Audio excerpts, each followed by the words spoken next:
ഒരുപാട് കുട്ടികളുണ്ടായിരുന്ന കുടുംബത്തിൽ നിന്നും ഇന്ന് ന്യൂക്ലിയർ ഫാമിലിയിലേക്ക് ചുരുങ്ങിയപ്പോൾ പണ്ടൊക്കെ കുട്ടികളിലേക്ക് മാതാവിൻ്റെയും പിതാവിൻ്റെയും ശ്രദ്ധയും കെയറിങ്ങും മറ്റെല്ലാ കാര്യങ്ങളും പല കുട്ടികളിലേക്ക് സ്പ്രെഡ് ചെയ്ത് പോയിരുന്ന അവസ്ഥയിൽ നിന്നും ഇന്ന് ഒന്നോ രണ്ടോ കുട്ടികളിലേക്ക് മാത്രം കോൺസെൻട്രേറ്റ് ചെയ്ത് മാതാപിതാക്കൾ ജീവിക്കുകയും അവർക്ക് വേണ്ടി മാത്രം ജീവിക്കുകയും ചെയ്യുന്ന ഈ സാഹചര്യത്തിലാണ് കുട്ടികൾ വഴിതെറ്റി പോവുകയും ആത്മഹത്യ ചെയ്യുകയും ചെയ്യുന്നത്.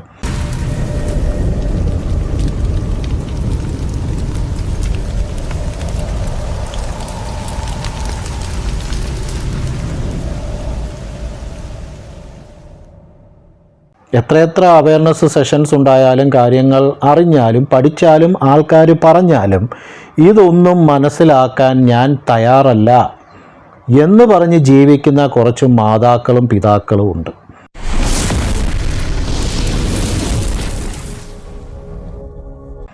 ഇവരെ നമുക്ക് നാർസിസ്റ്റിക് പേഴ്സണാലിറ്റി ഡിസോർഡർ ഉള്ള പേരൻസ് എന്ന് നമുക്ക് വിളിക്കേണ്ടി വരും.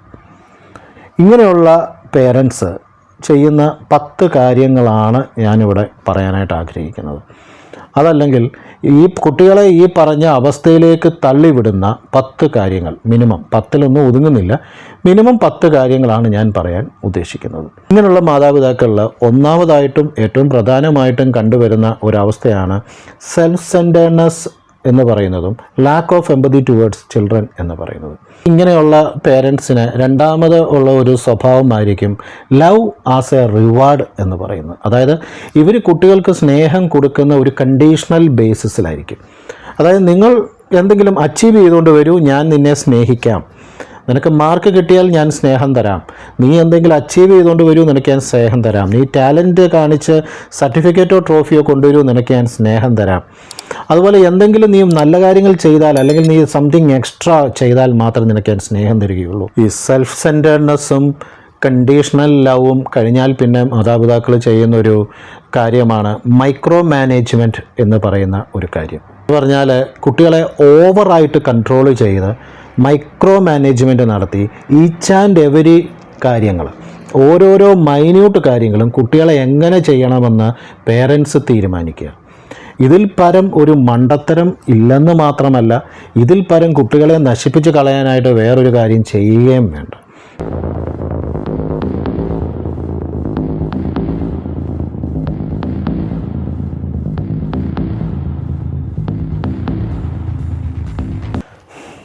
ഇങ്ങനെ മൈക്രോ മാനേജ്മെൻറ്റ് നടത്തുന്ന ആൾക്കാർ വെറുതെ ഇരിക്കത്തില്ലല്ലോ. ഇവരെന്തായെന്ന് അറിയാമോ? ഇവർ കോൺസ്റ്റൻ്റ്ലി ഈച്ച് ആൻഡ് എവരി സ്റ്റെപ്പിൽ, ഈച്ച് ആൻഡ് എവരി മൊമെൻറ്റിൽ ഇവർ ക്രിറ്റിസിസവുമായിട്ട് അങ്ങ് ഇറങ്ങുകയാണ് ചെയ്യുന്നത്. ഇവർക്ക് പെർഫെക്ഷനിസമാണ് ഇവരുടെ ലക്ഷ്യം എന്ന് പറയുന്നത്. പെർഫെക്ഷനിസം എന്ന് പറഞ്ഞാൽ ഈ ലോകത്തിൽ ഇല്ലാത്തൊരു സാധനമാണ് ഇവർക്ക് വേണ്ടത്.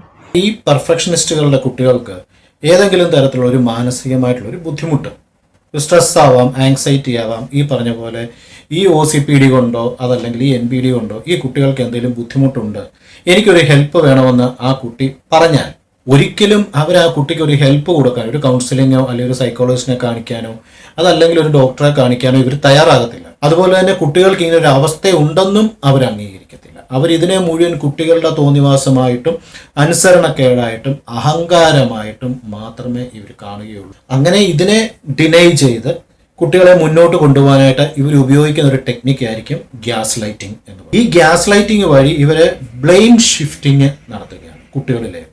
അതായത് ഇവരുടെ NPDയോ OCPDയോ കാരണമല്ല ഇത് സംഭവിക്കുന്നത്, കുട്ടികളുടെ അനുസരണക്കേട് അഹങ്കാരം കാരണമാണ് ഇത് സംഭവിക്കുന്നത്. ഇവിടെ ഈ കുട്ടിയുടെ ഐഡന്റിറ്റി സെൽഫ് എന്ന് പറയുന്നതിനെ കൊന്നുകളയാണ് ചെയ്യുന്നത്. കൊന്നുകളഞ്ഞിട്ട് ആ കുട്ടിയിൽ എന്തുണ്ടാക്കുകയാണ്? കൺഫ്യൂഷൻ മാത്രമാണ് ഉണ്ടാക്കുന്നത്. ഈ കുട്ടിക്ക് കൺഫ്യൂഷൻ, ഈ കുട്ടി ഗിൽറ്റ് ആൻഡ് ഷെയിമാണ് അവിടെ പിന്നെ ഉണ്ടാകുന്നത്.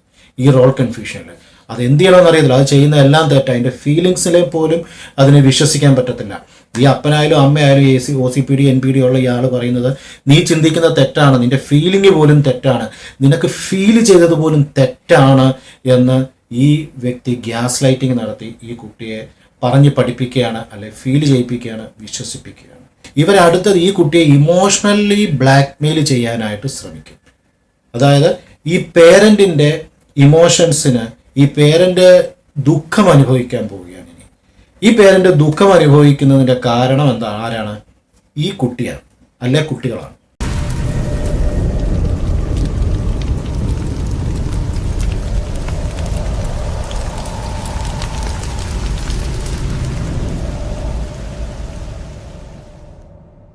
ഇതിന് പറയുന്നത് playing victim and guilt tripping എന്നാണ്.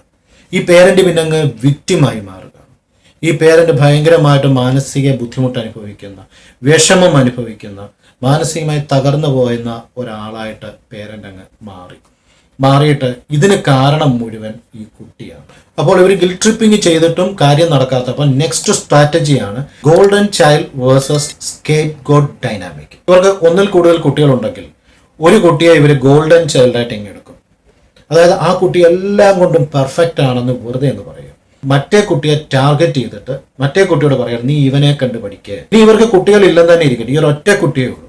ഈ ഒരൊറ്റ കുട്ടിയെ ഉള്ളെങ്കിൽ ഇവരുടെ ഫാമിലിയിലുള്ള ഏതെങ്കിലും ഒരു കുട്ടിയെ ചൂണ്ടിക്കാണിക്കുക. ഇവരിതൊക്കെ ചെയ്യാനുള്ള മറ്റൊരു കാര്യം എന്ന് പറയുന്നത്, ഈ കുട്ടികൾ എന്ന് പറയുന്നത് ഇവരുടെ പ്രൈവറ്റ് പ്രോപ്പർട്ടി ആയിട്ടാണ് ഈ പേരൻസ് കാണുന്നത്. ഇവരുടെ ഒരു എക്സ്റ്റൻഷനായിട്ടാണ് ഇവർ കാണുന്നത്. കുട്ടികളെ ഒരു വ്യക്തിയായിട്ടല്ല ഇവർ കാണുന്നത്. ഇവരെ എന്താ പറയുക, ഈ പേരൻസിൻ്റെ പ്രൈവറ്റ് പ്രോപ്പർട്ടി ആയിട്ട് കണ്ടിട്ട് ഇവർക്ക് വേണ്ട എല്ലാ കാര്യങ്ങളും സാധിച്ചെടുക്കാനായിട്ട്, അല്ലെങ്കിൽ ഇവർക്ക് സാധിക്കാഞ്ഞ കാര്യങ്ങൾ സാധിച്ചെടുത്ത് സൊസൈറ്റിയുടെ മുമ്പിലോ അതല്ലെങ്കിൽ റിലേറ്റീവ്സിൻ്റെ മുമ്പിലോ അല്ലെങ്കിൽ സ്വന്തം സെൽഫിൻ്റെ മുമ്പിലോ കാണിച്ച് സാറ്റിസ്ഫൈ ചെയ്യാനായിട്ടാണ് ഇങ്ങനെയുള്ള പേരൻസ് പലരും ശ്രമിക്കാറുള്ളത്. ഇങ്ങനെയുള്ള പേരൻസിനുള്ളൊരു പ്രശ്നം എന്ന് പറഞ്ഞാൽ, ഇങ്ങനെയുള്ള എന്തെല്ലാം കാര്യങ്ങൾ ആരെങ്കിലും പറഞ്ഞാലും, ഏതെല്ലാം കാര്യങ്ങൾ കേട്ടാലും, എവിടെ നിന്നെല്ലാം വായിച്ചാലും, ആരെല്ലാം പറഞ്ഞാലും പറയും ഇവർക്കൊന്നും വേറെ പണിയൊന്നുമില്ല, ഇവരൊന്നും അല്ല തീരുമാനിക്കുന്നത്, ഇവരൊന്നും പറയുന്നത് ശരിയുമല്ല, ഞാൻ ചിന്തിക്കുന്നതാണ് ശരി, ഞാൻ പറയുന്നതാണ് ശരി, കാരണം എനിക്കെല്ലാം അറിയാമല്ലോ. അപ്പോൾ ഇങ്ങനെ NPD OCPD ഒക്കെ ഉള്ള ആൾക്കാർ ചിന്തിക്കുന്നത്, ഞാൻ ചിന്തിക്കുന്നത് മുഴുവൻ ശരിയാണ്, എനിക്കെല്ലാം അറിയാം, വേറെ ആൾക്കാർ എന്തെല്ലാം പറഞ്ഞാലും, ഡോക്ടർമാർ പറഞ്ഞാലും, സൈക്കോളജിസ്റ്റ് പറഞ്ഞാലും, സൈക്കാട്രിസ്റ്റ് പറഞ്ഞാലും, ടീച്ചർ പറഞ്ഞാലും, ആര് പറഞ്ഞാലും എന്ത് പറഞ്ഞാലും ഞാൻ വകവെക്കത്തില്ല, എനിക്കെല്ലാം അറിയാം.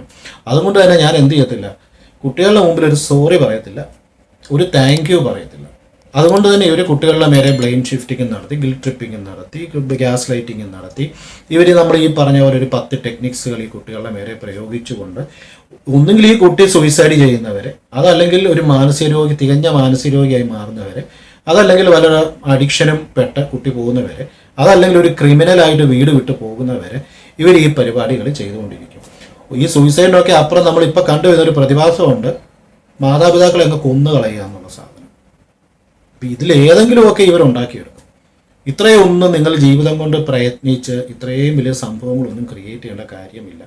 വളരെ സിമ്പിളായിട്ട് കുട്ടികളെ കുട്ടികളായി കണ്ട് അവർക്ക് വളരാനുള്ള സാഹചര്യം കൊടുത്തു കഴിഞ്ഞാൽ ആ കുട്ടികൾ വളരെ സിമ്പിളായിട്ട് അവർ